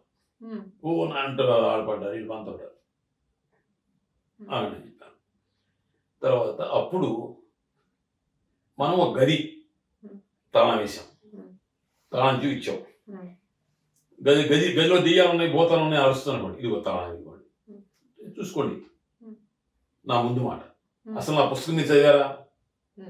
అప్పుడు ఈ గదలో అందరూ క్వశ్చన్ వేస్తే మీరు చదివారా? చదవలేదండి. మరి వాళ్ళు చదవకుండా అంటారా? ఇప్పుడు నా ముందు మాట చదివారా? లేదుగా. మరి ఏం లేరని ఎందుకు విమర్శిస్తారు అని అప్పుడు ఇవన్నీ చెప్పి అసలు ఒరిజినల్ భారతంలో ఏముంది, ఏమేమి ఉంది, నేను భారతీయ సంస్కృతి పట్ల, హిందూ మతం పట్ల నాకు గౌరవం ఉంది కాబట్టి ఎంతవరకు స్పృశించాలో అంతవరకే స్పృశించాను తప్ప నేను లోతుకెళితే అని ఆ సభాపర్వంలో అందులో 2 ఒరిజినల్. ఒక చిన్న ఉదాహరణ ఏంటంటే, ఈ వస్త్రాపరణ చేస్తున్నప్పుడు ధృతరాష్ట్రుడు ఏమనుకుంటా అంటే మనసులో, మా అమ్మ వ్యాసుడితో సంగమించేటప్పుడు కళ్ళు మూసుకోకుండా అంటే నేను కూడా దృష్టి ఉండి నేను కూడా ఈ సౌందర్యాన్ని చూసేవాడు కదా అనుకుంటాడు. ఒక్క సెకండ్ అనుకుంటాడు. ఇది వ్యాస భారతంలో సభాపర్వం, వ్యాస భారతంలో ఉంది. తర్వాత పణంగా పెట్టినప్పుడు, ద్రౌపదిని పణంగా పెట్టినప్పుడు ధర్మరాజు అంత పొడవుగాను అంత పొట్టిగాను లేని ఉంగరాల జుట్టు కలిగినటువంటి అందమైనటువంటి నా భార్య ద్రౌపదిని నేను పణంగా వండుతున్నాను నైసకృత్య అని చెప్పాడు. అది ఆ శ్లోకంలో ఉంది వ్యాస భారతం. అమ్మ అక్కడికి అయిపోయింది. తర్వాత ఆవిడ చీరలు ఆగుతున్నప్పుడు ద్రౌపది కంట్ల వెంట కన్నీరు కారుతున్నప్పుడు ఆ కారినటువంటి కన్నీరు పడి ఆవిడ యొక్క వక్షోజాలు చాలా ఉన్నతంగా కనపడి అని చెప్పి మరి వ్యాస భారతంలో రాశాడు. ఈ 3 మీకు సభాపరంలో అక్కడ అది బట్టలు తీసే సన్నివేశంలో, వస్త్రాప సన్నివేశంలో ఆ 3 శ్లోకాలు వ్యాస భారతంలో ఉన్నాయి. మీరు చూసుకోండి, లేదంటే నా ఫోన్లో ఉన్నాయి, మీకు పంపిస్తాను శ్లోకం నెంబర్తో సహా. ఇవన్నీ ఉన్నాయిరా బాబు, ఇంకా ఉంది. కానీ మనం ఎంతవరకు తీసుకోవాలో అంతవరకే తీసుకోవాలి. మనం భారతీయ సంస్కృతి, మన హిందూ ధర్మం మనకు కావాల్సినంతవరకు తీసుకోవాలి. అందుకని నేను భోజ్యేషు మాత, కార్యేషు దాసి, కరణేషు మంత్రి, సేనేషు రంభ, రూపేచ లక్ష్మి, క్షమయాధరిత్తి అనేటువంటి షట్కర్మయుక్త కులధర్మపత్తి అనేటువంటి మహోన్నత లక్షణాలను ద్రౌపదిలో చూపించి నేను ఆవిడ యొక్క మహోన్నతాన్ని కీర్తించాను. ముందు మాటలు అది రాశాను, మీరు అది చదవకుండా పిలుస్తున్నారు అని చెప్తే అప్పుడు అందరూ అర్థమైంది, వీడి జోలికి వెళ్ళటం మనకు అనవసరం అని చెప్పనేటువంటిది. అప్పుడు వదిలేశారు. ఆ పుస్తకం భారతీయ భాషలో అన్నింటిలో వచ్చింది, ఇంగ్లీష్లోకి వచ్చింది, రష్యన్ భాషలో అనువాదం జరిగి అనిస్తీషియా గురియా అనే ఆవిడ మాస్కో యూనివర్సిటీలో హిందీ ప్రొఫెసర్, ఆవిడ దాన్ని రష్యన్ భాషలోకి అనువాదం చేసింది. నన్ను రష్యా బీచ్ 15 రోజులు అక్కడ పర్యటన చేయించి ఆ పుస్తకం పబ్లిష్ చేయించి పుష్కిన్ పురస్కారం. అంటే ఒక విధంగా వీళ్ళు నన్ను ఎత్తున పాలు పోశారు, పాపులర్ చేసి ఓనంత ప్రచారం చేసి పెట్టారు, లేదంత ప్రచారం అయ్యేది కాదు. కాబట్టి అది అప్పుడే ఆ రోజు నేను చెప్పాను, మీరు ఇట్లా మాట్లాడారు కాబట్టి నేను మళ్ళీ సత్యభామ రాస్తాను, ఏం చేస్తారో చేయండి. మళ్ళీ సత్యభామ రాశాను. రాసి ఏమైంది, దాంట్లో ఏమైంది, కృష్ణుడు సత్యభామ కృష్ణుడి పట్ల అభిమాన ఆరాధనా భావాన్ని పెంచుకుంటాడు. ఇది సాత్రాజిత్కి తల్లికి తెలుస్తుంది, ఆయన పెళ్లి చేసుకుంటానంటే వాళ్ళు అడ్డం తిరుగుతారు. సగోత్రీకుల మధ్య వివాహం కుదరదు అన్నమాట. ఇద్దరు సగోత్రీకులు, కృష్ణుడు సత్యభామ. కుదరదంటే అప్పుడు నారదుడు రంగ ప్రవేశం చేసి ఈ గోత్రాలు ఇవన్నీ కూడా మానవ మాత్రలకి వాళ్ళ దైవం సంభూతులు వీళ్ళకి చేయండి అని చెప్పని అప్పుడు చెప్తాడు. ఇది దాంట్లో ఉండేటప్పటికి తర్వాత చూస్తున్నారు, పుస్తకాలు తిరగేసుకున్నారు.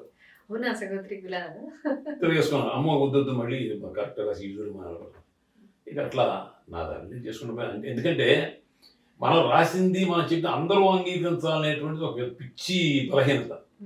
మనం రాసేది మనం రాద్దాం, సమాజానికి చూపుదాం. ఒకవేళ నిజంగా మనం రాసినట్టు తప్పు ఉందంటే వెంటనే క్షమాపణ చెప్పి సరి చేసుకున్నాం. నేను అది అండర్లైన్ చేసి పెట్టుకుంటాను. ఇది నీ రచనలో ఈ తప్పు ఉంది, నీ మాటల్లో ఈ తప్పు ఉంది, నీ వ్యవహారంలో ఈ తప్పు ఉందంటే ఓహో నాకు నేను చేసుకున్న ఆత్మ తప్పు ఉంది, నన్ను నేను సరి చేసుకుంటా. నేను ఎప్పుడైనా ఎవరైనా ముచ్చాను ఏదైనా మాట్లాడినా కానీ ఏదన్నా తప్పు జరిగింది అని బాధపడ్డాను చేస్తే పొరపాటు జరిగింది నాకు క్షమించండి నేను వెళ్ళి అసలు నాకు ఏ మాత్రం ఒక సెకండ్ కూడా నేను ఆలోచించాను. సార్ మీరు అన్నట్టుగా భాష లిటరేచర్ చదువుకున్నాను కాబట్టి నేను ఇవన్నీ తెలుసుకున్నాను కాబట్టి నేను ఇలా రాశాను అన్నారు. మీరు చదువుకోలేదు కాబట్టి మాలాంటి వాళ్ళు చాలా మంది లిటరేచర్ డెప్త్ తెలియదు కాబట్టి నిజంగా అందులో ఏమి రాశారు ఎగ్జాక్ట్గా ఏం రాశారు అన్నది తెలుసుకోలేదు కాబట్టి చాలా వరకు ఉన్న నాలెడ్జ్ అంతా కూడా ఫిల్మ్ బేస్డే. సినిమాలలో అక్కడిక్కడ రిప్రజెంట్ చేసిందే చాలా మంది కామనర్కు ఉన్న knowledge. If you don't mind ఒక్క ప్రశ్న వాడి ద్రౌపదికి సంబంధించి. కృష్ణుడు ద్రౌపదిని చాలా వరకు సినిమాలలో అక్కడంతా కూడా ప్రొజెక్షన్ వాళ్ళిద్దరు సిబ్లింగ్స్ లాగా అంటే అన్న చెల్లి లాంటి ఒక రిలేషన్ ని ప్రొజెక్ట్ చేశారండి. ప్యాలెస్ ఆఫ్ ఇల్యూషన్స్ అనే ఇంగ్లీష్ నావెల్ చిత్రా దివాకర్ రాసింది. మీరు అదే విధంగా మన ఒరియా రైటర్ ఉన్నారు. అవును, ఈ చిత్రా దివాకర్ గారిది ఒరియా రైటర్ బేస్ ఆవిడకున్నారు. ఇవన్నీ చూస్తే మీకు హిందీలో ఉత్తర భారతదేశంలో ఒక సాంప్రదాయం సఖా సఖీ సంప్రదాయం. సఖీ సఖుడు గమ్మత్తైన విషయం అంటే మగవాళ్ళు కూడా పురుషులైన భక్తులైనటువంటి మునిగిపోయిన భక్తులైన పురుషులు కూడా భగవంతుడినేమో సఖుడు వీళ్ళు సఖీ, పురుషులు కూడా సఖా సఖీ సంప్రదాయం. కాబట్టి ఆ సఖుడు అన్నది చెడ్డర్థం కాదు, మేల్ ఫీమేల్ కాదు అక్కడ మేల్ ఫీమేల్ కాదు, ప్రియుడు ప్రేయసి కూడా కాదు. అద్భుతమైనటువంటి ఒక అది అనుబంధం, అది భగవంతుడికి భక్తుడికి ఉన్నటువంటి వ్యవహారం. అది అదే మా సఖా సఖీ సంప్రదాయం మన తెలుగు తెలియదు. అదే అనబోతున్నానండి. తెలియక మాట్లాడుకుంటారు. సరే తెలియకుండా మాట్లాడుతూ తెలుసుకుంటాను, అది వేరే విషయం. అదే దివ్య పురుషులు వాళ్ళకి. చిత్రా దివాకర్ని గారి నవలలో ప్యాలెస్ ఆఫ్ ఇల్యూషన్స్ లో ఆవిడ చివర్లో ప్యాలెస్ ఆఫ్ ఇల్యూషన్స్ దాంట్లో చివర్లో కృష్ణుడికి ద్రౌపదికి మహాప్రస్థానం జరిగిన టైంలో రాసిన ఒక కాన్వర్సేషన్ ఉంటుంది కదా, అందులో కూడా చాలా బ్యూటిఫుల్ గా పోర్ట్రే చేశారు ఆవిడ కూడా. అండ్ చివర్లో మళ్ళీ ద్రౌపది అదే ప్రశ్న అడుగుతుంది అందులో కూడా, ఇంతకీ నేను ధర్మ విజితనా అధర్మ విజితనా. సో మేము కూడా దాన్ని నాటకం చేసామండి. అందులో ద్రౌపదిగా చేశాను నేను. సో ఒక 15-16 సార్లు ఆ నవల చదివాను, నాటకం చేయాలి కాబట్టి. సో అప్పుడు నేను కూడా ఈ ఒక్క ఆస్పెక్ట్ కృష్ణుడికి ద్రౌపదికి ఉన్న ఆ రిలేషన్షిప్ ఆస్పెక్ట్ ని ఉన్న వాళ్ళందరికీ రాసిన వాళ్ళ దగ్గర నుంచి చేసే వాళ్ళ దాకా అది కమ్యూనికేట్ చేయడానికి చాలా కష్టపడాల్సి వచ్చింది. హైదరాబాద్ లో కూడా ఒక ఆవిడ చాలా అద్భుతంగా డాన్స్ బ్యారేజ్ చేశారు. ఆవిడ స్వాతి సోమనాథ్ గారు వారు అద్భుతంగా చేశారు. తర్వాత మన ఒరియా రైటర్ ఆవిడ అద్భుతంగా జ్ఞానపీఠకి ఏదో చైర్మన్ గా ఉన్నారు. ఆవిడ చాలా అద్భుతమైన రచయిత్ర. ఆవిడ కూడా యాజ్ఞసేన రాసింది. ఒరియా అది కూడా అన్ని భారతీయ భాషలో వచ్చింది. కాబట్టి ఏంటంటే అవగాహన కంటే అనవగాహన ఎక్కువ. అనవగాహనతో మాట్లాడేస్తాం మనం. అవును, అది చదివినప్పుడు అండి ఇప్పటికి కూడా నాకు జ్ఞాపకం వస్తే ఆ మాటలు, ఆ కాన్వర్సేషన్ అప్రయత్నంగా కళ్ళల్లో నీళ్ళు వస్తాయి నాకు. ఎందుకంటే that's a very deep relationship. అది చాలా అర్థం చేసుకోవాలంటే వేరే చెప్పడం కూడా నాకు ద్రౌపది కంటే కూడా నాకు పాత్రలో నేను చెప్పిన పాత్రలో ద్రౌపది నాకు ఆవిడ అహల్య ఉంది కదా, యశోధర నాకు చాలా గొప్ప భక్తి నాకు అసలు యశోధర అంటే. ఎందుకంటే ఆవిడ ఒక మాట అంటుంది, మైథిలీశ్వరాన్ని గుర్తు యశోధరాని కావ్యం రాశారు. అందులో ఆవిడ ఒకటే ఒక మాట అంటుంది, వెళ్ళిపోయాడు అర్ధరాత్రిగా పారిపోయి వెళ్ళిపోయాడు, ఇంట్లోంచి వెళ్ళిపోయాడు. సరే దానికి ఆయన మోక్షం లేదు, ప్రజల దుఃఖాలు కనిపెట్టడానికి వెళ్ళాడు ఆ పార్ట్ మనం తీసుకుంటాం. కానీ భార్య ఆవిడ దృష్టిలో ఏంటి, సఖీ ముझसे कहकर जाते. ఆవిడ ద్రౌపది కనుక తన్నోడి నన్నోడినా అన్నట్టు అడిగినట్టు ఒక చిలికత్తితో తెల్లవారుదాం పొద్దున్నే అమ్మాయి వెళ్ళిపోయాడంటే, సఖీ ముझसे कहकर जाते, నేను ఎవరనే, క్షత్రాన్ని, క్షత్రియకాంత ఏం చేస్తుంది, భర్త యుద్ధానికి వెళ్తుంటే వాడు తిరిగి వస్తాడో తెలియదు, అటువంటి వీరతలకు అందిద్ది హారతి యుద్ధానికి పంపిస్తుంది. అటువంటి క్షత్రియ కులంలో పుట్టిన క్షత్రాంగను నేను తపస్సు చేయడానికి పోయేవాడు నాకు చెప్పేకుండా ఇది నన్ను ఈ క్షత్రియకాంతలో నన్ను అవమానం చేశాడు, కులకాంతలో నన్ను అవమానం చేశాడు. సఖీ ముझसे कहकर जाते, నన్నోడి తన్నోడినా ఎంత గొప్ప ఇదో ఈ సఖీ ముझसे कहकर जाते అనేటువంటిది. సో ఇట్లా రకరకాల పాత్రలు ఏమైనా ఉన్నాయి, కానీ నేను చదువుతూ ఉంటాను, రాస్తుంటాను. కాకపోతే స్పష్టం ఏంటంటే రాయాలనేటువంటి తపన, పేరు ప్రతిష్టలు సంపాదించాలనే కోరిక, దాంతోపాటు కొద్ది గొప్ప వచ్చే డబ్బులు కూడా వస్తాయనేటువంటి కోరిక, ఇవన్నీ కలగలిసినటువంటిదే తప్ప సాహిత్యం ద్వారా సమాజాన్ని ఉద్ధరిస్తున్నానో లేకపోతే ఏదేదో చేసేస్తానని పిచ్చి మాట మాత్రం లేదు. ఇది యథార్థం. నేను మామూలు మనిషిని. ఇవన్నీ కూడా మనందరం కూడా మామూలు మనుషులనే. వచ్చేటప్పుడు ఏముండదు, పోయేటప్పుడు మధ్యలో ఈ భుజగీతులనే మధ్యలోనే పోతాయి. కాబట్టి మనం చేసింది మంచా లేదా చరిత్ర యొక్క పరీక్షకే నిలుస్తామా లేదా, ఆ పరీక్షలో మిగిలితే అది మిగులుతుంది, లేకపోతే సింపుల్. అంతమించి నేనేమి చెప్పేది లేదు, పెద్ద సందేశాలు ఇచ్చేదే లేదు. కాదు నేనేం చెప్తానంటే, మీరు రచయితగా జీవితాన్ని ప్రారంభించినప్పుడు మీరు ఏమి ఆశ్రయించి ప్రయోజనాన్ని రాస్తారో ఆ ప్రయోజనాన్ని సాయంత్రం ముందుకెళ్ళండి. ఏం మొహాలు పడదు, మార్కెటింగ్ చేసుకోండి చక్కగా. నేను రాసి నేను తల కింద పెట్టుకుంటే ఉపయోగం ఉంది. ఒక టైం వరకు అలాగే ఎక్కువ బిలీవ్ చేశారు కదండి, అంటే simplicity is the mother of beauty, నువ్వు ఎంత అణిగిమణిగి ఉంటావో అంత మంచిది, ఇలాంటివన్నీ నేర్పారు. కాబట్టి ప్రపంచం మారిపోయి మార్కెటింగ్ ప్రయారిటీ అయిపోయిన తర్వాత అది నమ్మి బతికేసిన వాళ్ళందరికీ చాలా నష్టం జరిగింది. అది అంటే they could never come up, అందులోంచి బయటికి రాలేకపోయారు. ఆ రోజు ఉన్నటువంటి వ్యవస్థ ముద్రణాయంతో తాటిపత్రం మీద అయిపోయింది, అదేమైంది పాపం వాళ్ళకి. అందుకని కూడా మనకు ఇప్పుడు రాబోయే తరాల వాళ్ళకి ఇంకా ఈజీ కదా, మనం చెప్తుంటే రికార్డ్ అయిపోయి ప్రింట్ అయిపోతాయి కదా, చెప్తుంటే రికార్డ్ ప్రింట్ అయిపోయి బయటకు వచ్చేస్తుంది కదా. సో అందుకని ఉన్నటువంటి పరిస్థితుల్లో కాల పరీక్ష నిలబడి కాలానికి అవసరమైనవి కూడా కాలానికి మిగులుతుంది. సార్, విశ్వ హిందూ పరిషత్ కి, విశ్వ హిందీ పరిషత్ కి మీకున్న అనుబంధం అంటే అదేంటంటే, ఆంగ్లేయులు ముందు వ్యాపారం పేరుతో వచ్చారు. బ్రిటిష్ సామ్రాజ్యాధిపత్యం వచ్చిన తర్వాత భాషని మనకు ప్రవేశపెట్టారు. భాషతో పాటు వాళ్ళ కట్టు వాళ్ళ సంస్కారాన్ని సంస్కృతిని మనకి వృద్ధిస్తారు. ఆటోమేటిక్ వెళ్ళిపోయాం. వృద్ధాలని అన్నాం, వృద్ధులను ఎందుకు వృద్ధించుకున్నాం, మనకు కావాలని చెప్పి తీసుకున్నాం, జరిగిపోతుంది. అట్లా ఈ జరిగిపోతున్నప్పుడు ఇవాళ ఉన్నటువంటి పరిస్థితి ఏంటి, ఒక రోజున నలంద, తక్షశిల, మన నాగార్జునకొండ దగ్గరికి వచ్చి ప్రపంచవ్యాప్తంగా ఉన్నటువంటి విద్యార్థులు అధ్యాపకులు చదువుకున్నటువంటి విశ్వగురువుగా భాసిల్లినటువంటి భారతదేశం మరల ఈ రోజున భారతదేశం వైపు అందరూ చూస్తున్నారు. మన ప్రధానమంత్రి నరేంద్ర మోడీ గారు యోగా అంటే 170 దేశాలు యోగా డే పాటించేస్తుంది.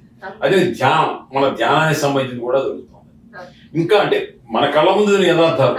గుజరాత్ ముఖ్యమంత్రిగా ఉండి ఆయన వీసా కోసం గుజరాతీ అసోసియేషన్ పిలిస్తే వీసా కోసం ఏం చేశారు, అమెరికా దేశం. అటువంటి అమెరికా దేశం ఇవాళ రెడ్ కార్పెట్ వెల్కమ్ అని మోడీ గారి పేరు చెప్తే జరిగింది, మనం చూసాం. ఏ విధంగా జరిగింది, మీ డాలస్ లో ఏదో మీటింగ్ జరిగింది, మోడీ గారు ట్రంప్ గారు హ్యూస్టన్ లో జరిగింది, టెక్సాస్ స్టేట్ లో. అద్భుతమైనటువంటి ఇది. ఇంకా విచిత్రమైన విషయం ఏంటంటే, మన 200 సంవత్సరాలు పరిపాలించినటువంటి బ్రిటిష్ వాళ్ళు మన ప్రధానమంత్రి నరేంద్ర మోడీ గారు లండన్ వెళ్ళి లండన్ లో బహిరంగ సభలో ప్రసంగిస్తుంటే ఆ సభకి అప్పటి ప్రధానమంత్రిగా ఉన్నటువంటి ఆయన భార్య సమంతా క్యాథరిన్ చీర కట్టుకుని ఆ సభకు అటెండ్ అయింది. అంటే మనం ఎక్కడి నుంచి ఎక్కడికి వచ్చామా. కాబట్టి ఇవాళ భారతదేశం పట్ల ప్రపంచం గౌరవంగా మనం చూస్తాం.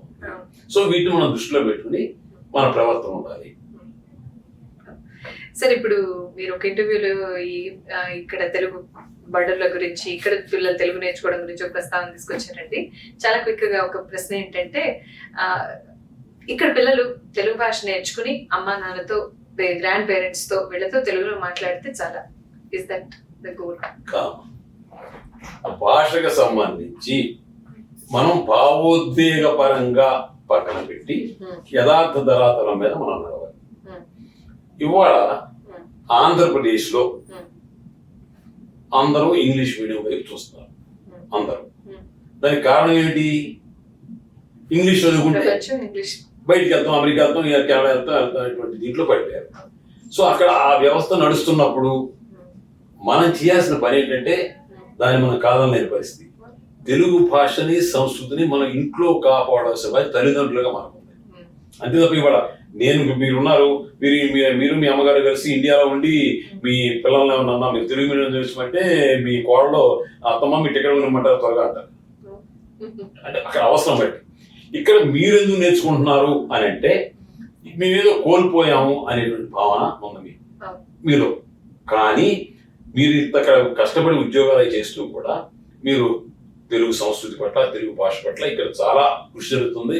నేను నిజాయితీగా చెప్తున్నాను, బౌద్ధ మతం మన దేశంలో పుట్టింది, బుద్ధుడు మన దగ్గర పుట్టాడు. ఇవాళ బౌద్ధ మతం మన దేశంలో ఎక్కడ ఉంది? అన్ని బౌద్ధ అవశేషాలు ఉన్నాయి మనకి, అంతేనా? మనకి బుద్ధుడికి సంబంధించినటువంటి మన సభలు జరిగిన 15 సంవత్సరాల క్రితం గుంటూరులో చదివితే మనం చైనా నుంచి, వియత్నాం నుంచి, టిబెట్ నుంచి, జపాన్ తెప్పించి వచ్చారు. వాళ్ళంతా అక్కడికి వచ్చారు అంటే అక్కడ పరిగెలుగుతాం. అట్లా రాబోయే రోజుల్లో నా నమ్మకం, నేను 1985 నుంచి అమెరికా వస్తాను. 85 నుంచి 5వ తానా మహాసభకి కాలఫేరించాను.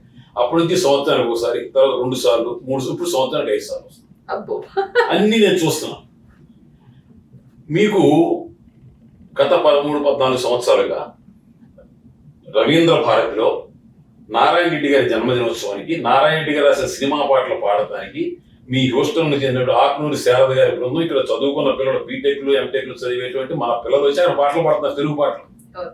అదేవిధంగా కృష్ణా పుష్కరాలకు గత 2 పుష్కరాల నుంచి 20 సంవత్సరాల నుంచి పోలవరపు కోటేశ్వరరావు రాసినటువంటి కృష్ణవేణి అనేటువంటి నృత్య నాటికను సెయింట్ లూయిస్ లో ఉన్నటువంటి Saint Louis institute of Kuchipudi dance అని ఇంజనీర్ సుజాత గారి బృందం, ఆ పిల్లలంతా బీటెక్లు, ఎంటెక్లు చదివి తెలుగు అట్టట మాట్లాడే పిల్లలు వచ్చి అక్కడ నృత్యం చేస్తున్నారు ఇప్పుడు కూడా.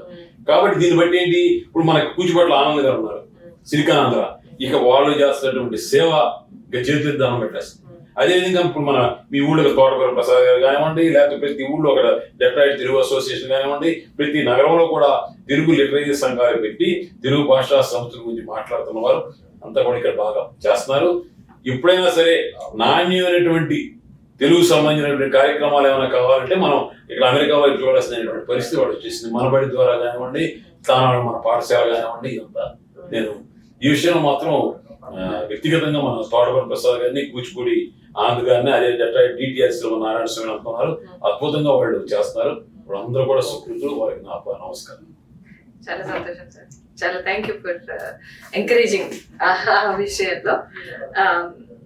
ఇంకొక పర్సనల్ ఎక్స్పీరియన్స్ గురించి అడగాలనుకుంటున్నానండి. మీరు ఇందాక మీ అంటే మనం జస్ట్ ప్రస్తావనకు వచ్చింది అది, you were honored with great titles. మీరు ఒక పద్మభూషణ్ గా, ఒక డాక్టరేట్ పొందారు. మీరు అంటే ఒక మనిషి జీవితంలో ఎంత గొప్ప స్థాయికి ఎదగచ్చో ఒక రైటర్ గా మీరు అంతకన్నా చాలా ఎక్కువ స్థాయికి వెళ్ళారు. ఇంకా ఎప్పుడైనా ఏదైనా ఏమీ లేదమ్మా, పివి నరసింహారావు చెప్పినట్టు ఆయన పని చేసుకుంటా పోతుంటాడు. వచ్చే వస్తుంటాయి, పోయి పోతుంటాయి, తిట్లు వస్తుంటాయి, అవి వస్తుంటాయి, అన్ని సమానం. మన దాన్ని మనం పోతా ఉంటే వచ్చే వస్తుంటాయి. కాకపోతే నాకున్నటువంటి ప్రత్యేక సౌకర్యం ఏంటంటే 2 భాషల్లో పిహెచ్డీ చేశాను. A Hindi man from south, reserved category. దక్షిణ భారతదేశం నుంచి హిందీ సేవ చేసిన వాళ్ళు ఇప్పుడు ఎవరికైనా ఇవ్వాలి, దక్షిణ భారతదేశం నుంచి హిందీ సేవ చేసిన పద్మశ్రీ, పద్మభూషణ్ ఇవ్వాలంటే ఇదే కనపట్లేదు, ఎవడో కనపడ్డాం కాబట్టి ఇచ్చారు అంతే అవసరానికి. అంతే తప్ప అలా కాదులేండి సార్. చెప్పు సరే, నేను అట్లా అనుకుంటానమ్మా, నేను అట్లా అనుకుంటాను, నేనేదో చాలా గొప్పవాడిని నాకంటే చెప్పాను కదా, మా గురువులను నాకు చెప్పిన ఇందాక చెప్పిన పెద్ద పెద్ద మహానుభావులు ఉన్నారు, అందరి యొక్క దాంట్లో పెద్ద మనసు తక్కువ. అందుకని ఏంటంటే గౌరవాల కోసం నేను ఏ పని చేయట్లేదు, ప్రైజుల కోసం అవార్డుల కోసం నేను ఏ పని చేయట్లేదు. స్వాంత సుఖాయ రఘునాథ గాథ అని నాకు ఇష్టమైనట్టు రాస్తుంటాను, నాకు ఇష్టమైన సభలో మాట్లాడుతుంటాను, నాకు ఇష్టం వచ్చింది మాట్లాడుతుంటాను. తిడుతున్నారా పోతున్నారా అని పట్టించుకొని ఆగిపోతాం. సార్ గుడివాడలో పుట్టి అక్కడి నుంచి ఇక్కడికి అమెరికాకి సంవత్సరానికి 5 సార్లు వచ్చే ఈ ప్రయాణం దాకా అటు లిటరరీ నుంచి మీరు మీకు వచ్చిన ఆ ప్రఖ్యాతమైన విశిష్ట పురస్కారాల దాకా ఈ జర్నీ మొత్తంలో ఒక డీటూర్ ఏదైనా జరిగింది మీ జీవితంలో, మీరు అనుకోకుండా జరిగిన విషయం ఏదైనా ఉంది అంటే ఒకటి చెప్తారు? అనేది నేను అసలు ఏమీ అనుకోలేదు, ఇవన్నీ కూడా అనుకోండి. నాకు రాస్తున్న 18వ ఏట రాష్ట్రం మొదలు పెట్టి మ్యాగజైన్లో వ్యాసం పడింది, రేడియోలో మాట్లాడాము, అయిపోయాం అంతే. అంతే తప్ప ఎన్ని ఆశించి ఎంత పేరు ప్రఖ్యాతలు వస్తాయి ఎన్ని ఇప్పుడు అసలు ఆలోచించారు, ఒక నిమిషం కూడా ఆలోచించారు. సరే, 2 మెసేజెస్ తో ఇవాళ ఈ కాన్వర్సేషన్ ని ముగిద్దామండి. ఒకటి, మా తెలుగు ఎన్ఆర్ఐస్ అందరికీ కూడా మీ నుంచి ఒక మెసేజ్ కావాలి, ఒక తెలుగు భాష అభిమానిగా మెసేజ్. సన్యాసం ఇచ్చే అలవాట్లేదు ఒకటి ఏదైనా మీ ఎక్స్పీరియన్స్ ని మీకు తెలుగు భాష పట్ల తెలుగు సంస్కృతి పట్ల ప్రేమ ఉంటే మీరు హాయిగా చేయండి, అంతే తప్ప మీ పిల్లల ఇష్టానికి విరుద్ధంగా వాడి మీద రుద్దం బ్యూటిఫుల్. చూసారా, ఇది అవసరం. దయచేసి రుద్దొద్దు, రుద్దలేరు మీరు. ఇండియాలో అయితే కాసేపు రుద్దొచ్చు, 2-3 సంవత్సరాలు గంటలో చెప్పేస్తారు ఐఎమ్ సారీ అంతే. అండ్ అలాగే మీరు ఇందాక ఇండియాలో కన్నా కూడా ఇక్కడ ఎక్కువగా ఉంది భాషాభిమానం అన్న విషయాన్ని మీరు ప్రస్తావించారు. ఇండియాలో ఏం చేస్తే కాదమ్మా, అక్కడ కూడా భాషాభిమానం ఉంది, భాషాభిమానం లేకపోలేదు, కానీ అక్కడ అవసరం మేరకు అవసరం మేరకే చేసుకుంటున్నారు వాళ్ళు, అంతమించి ఏం చేయలేని పరిస్థితి. మనకి పూర్వం శ్రీరామనవమి ఉత్సవాలు, కార్తీక మాసం ఉత్సవాలు, పందెండు మన హరికథలు బుర్రకథలు ఇవన్నీ కూడా అన్ని ఉండేవి, అవి తెలుగు సాహిత్యాన్ని పోషించినాయి. మీకు నారాయణ రెడ్డి గారు కూడా ఆయనకి సన్మానం చేస్తే 60 సంవత్సరం వచ్చినప్పుడు షష్టిపూర్తికి జ్ఞానపీఠం చేస్తే, అమ్మగా సింగిరెడ్డి బుచ్చమ్మగా నన్ను కల్పించిన మా హరికథలకు మా హనుమాజీపేటకు ఈ సన్మానం నీ ఎవో రైట్ అంటూ నీది నా గొంతుకలో కవితలు స్వరపరిచిన హరికథలకు ఈ సన్మానం అన్నాడు. బిఏ వరకు ఉర్దూ మీడియం చదివి రిమోట్ తెలంగాణలో పుట్టినటువంటి నారాయణ రెడ్డి గారు రాసిందే నిజమైన తెలుగు, మాట్లాడిన నిజమైన తెలుగు స్థాయికి అంటే ఆయన నా చిన్నప్పుడు నా హరికథ నన్ను పెంచాను. అట్లాగే మనందరూ తెలుగు సినిమాలు అసలు ఎంతమందికి రామాయణ భారతదేశం ఎన్టీ రామారావు తీసిన సినిమాలు తప్ప. అందుచేత మనం ఏది ఇప్పుడు ఈ రోజుల్లో సినిమాల భాష మీద కూడా మనం ఎక్కువగా అవసరమైన భాష అండి, అవసరాన్ని స్కూల్లో ఏది మాట్లాడుతున్నారో అదే మాట్లాడతారు. సోదరా అనేవాడు కొంతప్పుడు, తమ్ముడు అనేవాడు ఇప్పుడు బ్రో అంటున్నారు. ఏం చేస్తాం మనం అంటే సమాజానికి దర్పణమే మన సినిమాలు అంత. అందులో ఆ దర్పణం నుంచి చిన్న మేలు చెప్తారు వాళ్ళు, అంతే తప్ప ఇది ఎక్కువ దేన్ని భావోద్వేగపరంగా వద్దు. యథార్థ ధరాతరం మీద ఆలోచించండి. భాష కానీ సంస్కృతి కానీ మీ జీవితాలను కానీ మాత్రమే అందరికీ చెప్పగలిగింది. అంతే. Fantastic. Thank you, sir. Thank you so much.